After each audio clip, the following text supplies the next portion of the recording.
Hello friends, मैं doctor Nisha Manjal, consultant obs and gynaecologist, Fortis Kangra. आज इस वीडियो में हम बात करेंगे सोनोग्राफी। गर्भावस्था के दौरान अल्ट्रासाउंड, अल्ट्रासोनोग्राफी, स्कैनिंग, सोनोग्राफी, इसका क्या महत्व है। अलग अलग तिमाही में, अलग अलग प्रेगनेंसी के चरण में इसका क्या इम्पोर्टेंस है, कब कब इसे कराना चाहिए, क्या इसके कुछ हार्मफुल इफ़ेक्ट्स, कुछ हानिकारक इफ़ेक्ट होते हैं शिशु या मदर पे। आइए तो आज हम इसके बारे में बात करते हैं। अल्ट्रासोनोग्राफी, जिसे हम अल्ट्रासाउंड या स्कैनिंग भी बोलते हैं, एक साउंड वेव्स को यूटिलाइज करके बेबी की स्क्रीनिंग, बेबी की जांच, इंट्रायूट्राइन, बच्चे का जब गर्भाशय में होता है तो अल्ट्रासाउंड वेव्स का इस्तेमाल करके बेबी की, शिशु की जांच करने का एक तरीका है। इससे हम बच्चे की उम्र का, स्वास्थ्य का, विकास का पता लगा सकते हैं, उसको मॉनिटर कर सकते हैं गर्भावस्था के दौरान। और अल्ट्रासाउंड वेव्स किसी भी तरीके से शिशु या मदर के लिए हानिकारक नहीं होते हैं। अल्ट्रासाउंड वेव्स हम दो तरीके से अल्ट्रासोनोग्राफी कर सकते हैं। ट्रांस एब्डोमिनल, जो कि पेट के ऊपर से की जाती है, जिसमें मूत्राशय, ब्लैडर का फुल होना मांगा जाता है। रीज़न बीइंग, जो फुल ब्लैडर होता है, मूत्राशय जब पानी से भरा होता है तो वो एक क्लियर विंडो हमें अल्ट्रासाउंड वेव्स के लिए देता है, जिससे हम गर्भाशय में पल रहे शिशु की जांच को अच्छे तरीके से देख सकते हैं। दूसरा तरीका सोनोग्राफी का होता है योनि मार्ग द्वारा, जिसे हम ट्रांसवजाइनल सोनोग्राफी भी बोलते हैं। और ट्रांसवजाइनल सोनोग्राफी किसी भी तरीके से शिशु या माँ के लिए हानिकारक नहीं होती है। ये एक मिथ है कि ट्रांसवजाइनल सोनोग्राफी से अबॉर्शन, मिसकैरेज के चांसेस बढ़ जाते हैं। ये कंप्लीटली सेफ तरीका है बच्चे के विकास को जानने का। तो हमने जाना सोनोग्राफी क्या है और किस तरीके से की जा सकती है। तो आइए बात करते हैं प्रेगनेंसी, गर्भावस्था के दौरान अल्ट्रासाउंड की क्या महत्व है।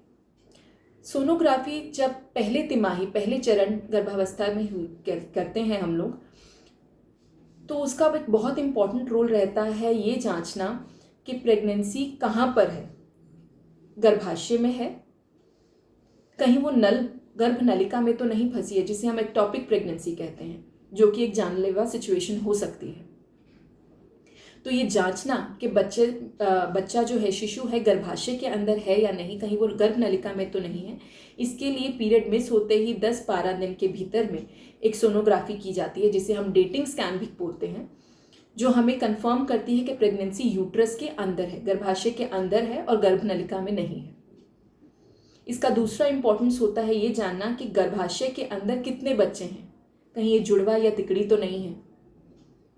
इसका तीसरा इंपॉर्टेंस होता है बच्चे की उम्र का पता लगाना, जो हमारे पीरियड के हिसाब से शिशु का उम्र होना चाहिए, क्या वो अल्ट्रासाउंड में भी उतना ही है। यदि हम अपनी डेटिंग मतलब अपने पीरियड्स के बारे में श्योर नहीं हो कि हमें आखिरी बार महीना कब आया है या हमारा महीना बढ़ चढ़कर आता है, उस स्थिति में भी बच्चे की उम्र का पता लगाने के लिए पहले तिमाही के पहले चरण में ये अल्ट्रासाउंड हमें बहुत ज़्यादा इम्पोर्टेंस इंफॉर्मेशन दे सकता है। इसलिए हम इसे डेटिंग स्कैन भी बोलते हैं। पहले तिमाही के आखिरी चरण में एक बहुत ही इंपॉर्टेंट सोनोग्राफी की जाती है, जिसे हम बोलते हैं NT-NB स्कैन। NT मतलब है न्यूक्लियर ट्रांसलूसेंसी। जब शिशु गर्भ में होता है तो उसके गर्दन की थिकनेस, एक स्किन फोल्ड थिकनेस को मेजर करके हम ये पता लगा सकते हैं कि बच्चे में आंशिक खराबी होने के, डाउन सिंड्रोम, ट्राइसोमी 13-18 होने का कितना रिस्क है। ये न्यूक्लियर ट्रांसलूसेंसी की थिकनेस अगर 2 mm से ज़्यादा हो, 11 से 13 हफ्ते के बीच में जब हम NT-NB स्कैन कर रहे हैं, तो ये दर्शाता है कि बच्चे में आंशिक खराबी हो सकती है, उसका रिस्क कितना है। न्यूक्लियर ट्रांसलूसेंसी के साथ में हम नेजल बोन फॉर्मेशन, बच्चे की जो नाक की हड्डी होती है उसकी फॉर्मेशन को भी देखते हैं। ये एक रेडियोलॉजिकल पैरामीटर है और कई सिचुएशंस में जब प्रेगनेंसी हाई रिस्क हो सकती है, जब माँ की उम्र ज़्यादा है, और नहीं तो आजकल ऑलमोस्ट हर फीमेल में इसको कॉम्प्लीमेंट किया जाता है ब्लड टेस्ट से, जिसको हम डबल मार्कर या डुअल मार्कर टेस्ट कहते हैं। जिसमें हम कुछ हॉर्मोन्स की जांच करके इन दोनों को कोरिलेट करके आपको एक रिस्क, जो ये पैरामीटर्स जो होते हैं इन सबको कोरिलेट करके आपको एक रिस्क स्कोरिंग दी जाती है कि बच्चे में आंशिक जेनेटिक मेकअप जो है उसमें कोई खराबी तो नहीं है, यदि है तो उसका कितना रिस्क है। तो ये जो पहले तिमाही में जो 2 अल्ट्रासाउंड होते हैं ये इंपॉर्टेंट होते हैं और इनका कोई हार्मफुल इफेक्ट नहीं होता है, चाहे वो बच्चेदानी के ऊपर पेट के ऊपरी तरीके से किए जाए या फिर योनि मार्ग द्वारा ट्रांसवजाइनल किए जाए। कई बार ऐसा होता है कि प्रेगनेंसी के शुरुआत में ब्लीडिंग होती है। कई बार ऐसा होता है कि बच्चा शुरुआत में तो ठीक होता है लेकिन फिर उसकी धड़कन बंद हो जाती है। तो ये दर्शाता है कि बच्चे में कुछ खराबी रही जिसकी वजह से मिस्ड अबॉर्शन हो गया या बच्चा ग्रो नहीं कर पाया। तो इन सिचुएशंस में भी पहले तिमाही के अल्ट्रासाउंड बहुत इंपॉर्टेंट रोल प्ले करते हैं। यदि पहले तिमाही में हल्की ब्लीडिंग हो गई है या दर्द हो रहा है तो पहले तिमाही में अल्ट्रासाउंड से बिल्कुल ना घबराएं। ट्रांसवजाइनल योनि मार्ग द्वारा अल्ट्रासाउंड से भी ना घबराएं। ये शिशु के लिए, यदि शिशु हेल्दी है, प्रेगनेंसी कोई हाई रिस्क, प्रेगनेंसी के अंदर कोई खराबी नहीं है तो अल्ट्रासाउंड से कोई खराबी नहीं होती है। गर्भावस्था के दूसरे चरण में, दूसरे तिमाही में एक बहुत ही इंपॉर्टेंट सोनोग्राफी की जाती है जिसे हम बोलते हैं एनामली स्कैन या लेवल 2 स्कैन या फिर target fetal anomaly TFA TIFFA scan. इसमें बच्चे को हेड टू टो पूरा स्क्रीन किया जाता है। उसकी ब्रेन की डेवलपमेंट, उसकी ब्रेन की ग्रोथ, उसमें कोई आंशिक खराबी तो नहीं है, उसकी रीढ़ की हड्डी की बनावट, उसमें कोई आंशिक खराबी तो नहीं है, उसकी हार्ट की बनावट, किडनी की बनावट, मूत्राशय, स्टमक बबल, किडनीज की प्लेसमेंट, यूरेटर की प्लेसमेंट पूरा चेक किया जाता है। उसके हाथ पांव में कितनी उंगलियां हैं, कहीं क्लेफ्ट लिप, जो कटे होठ या कटा पैलेट का कोई रिस्क तो नहीं है। तो ये बहुत ही इंपॉर्टेंट अल्ट्रासाउंड होता है जिसमें बच्चे को हेड टू टो स्क्रीन किया जाता है। ये रही बात दूसरे तिमाही की। हमने जाना कि दूसरे तिमाही में जो ये लेवल 2 एनामली स्कैन होता है कि ये बहुत ही इम्पॉर्टेंट स्कैन होता है जो हमें बहुत इम्पॉर्टेंट जानकारी दे सकता है। प्रेगनेंसी के तीसरे चरण में यदि कोई हाई रिस्क नहीं है और क्लिनिकली लग रहा है कि बेबी सही से ग्रो कर रहा है तो तीसरे चरण में ज़्यादा अल्ट्रासाउंड नहीं किए जाते हैं यूजुअली। लेकिन यदि प्रेगनेंसी हाई रिस्क है, उसमें डायबिटीज़ की शिकायत है या बीपी की शिकायत है या फिर क्लिनिकली देख के लग रहा है कि बच्चे के आसपास पानी कम है, तो तीसरे तिमाही में बच्चे की इंटरवल ग्रोथ देखने के लिए, जिसके अंदर हम बेबी की ग्रोथ विकास देखते हैं, उसको डेट करते हैं, उसकी जांघ की हड्डी देखकर, उसके सर के पैरामीटर, उसके पेट के डायमीटर्स देखकर, उससे हम ये पता लगा सकते हैं कि बच्चे का विकास कैसा है। साथ ही साथ हम पता लगा सकते हैं कि बच्चे के आसपास पानी की मात्रा कितनी है।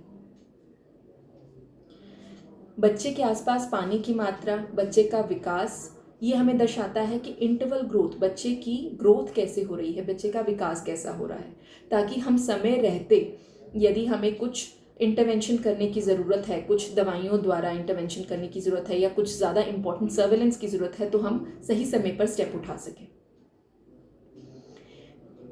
ये आखिरी तिमाही के आखिरी चरण में अल्ट्रासाउंड इसलिए भी किया जाता है ताकि हम देख सकें कि अवल नाल जो प्लेसेंटा है वो माइग्रेट होकर ऊपरी हिस्से में चला गया है या नहीं, कहीं वो अभी भी बच्चेदानी के मुख पे तो नहीं है। इससे हमें काफ़ी सारी ऐसी जानकारी मिल सकती है जो हमें गाइड कर सकती है कि हमें इस प्रेगनेंसी के दौरान क्या सावधानियां बरतनी है। बच्चे की पोजीशन, क्या बच्चे का सर ऊपर, जिसे हम बोलते हैं ब्रीच प्रेजेंटेशन, तो नहीं है। बच्चे की ग्रोथ के साथ साथ बच्चे के आसपास पानी, अवल नाल की पोजीशन, और इसके साथ कई बार कलर डॉपलर से हम बच्चे के अंदर जाने वाले खून की जांच भी करते हैं कि बच्चे के अंदर खून की मात्रा सही जा रही है कि नहीं। तो ये डॉपलर स्क्रीनिंग बहुत इंपॉर्टेंट हो जाती है तिमाही के आखिरी चरण में। नॉर्मल प्रेगनेंसी, जो एक हाई रिस्क प्रेगनेंसी नहीं है, उसमें 4 से 5 अल्ट्रासाउंड होना, सोनोग्राफी होना एक बहुत ही नॉर्मल सी बात है। तो हमें सोनोग्राफी से घबराना नहीं चाहिए। मॉडर्न ऑब्स्टेट्रिक्स में पहले तिमाही में आजकल हम ये इसी डॉपलर का यूज़ कर हम इस बात का भी पता लगा सकते हैं कि आगे चलकर प्रेगनेंसी के दौरान बीपी बढ़ने की ज़्यादा शिकायत तो नहीं रह सकती, और यदि है तो हम पहले ही एस्प्रिन जैसी एक छोटी सी गोली को शुरू करके इसका बचाव कर सकते हैं।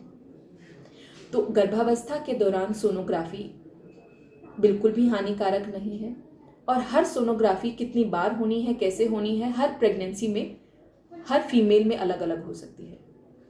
होप मैं इस वीडियो के द्वारा आपको अल्ट्रासाउंड सोनोग्राफी के बारे में जानकारी दे पाई होंगी। इस विषय से रिलेटेड आपको कोई भी क्वेश्चन, कोई भी जानकारी लेनी हो तो आप कमेंट बॉक्स में लिख सकते हैं, और नीचे दिए गए ईमेल एड्रेस पर भी पूछ सकते हैं। Thank you.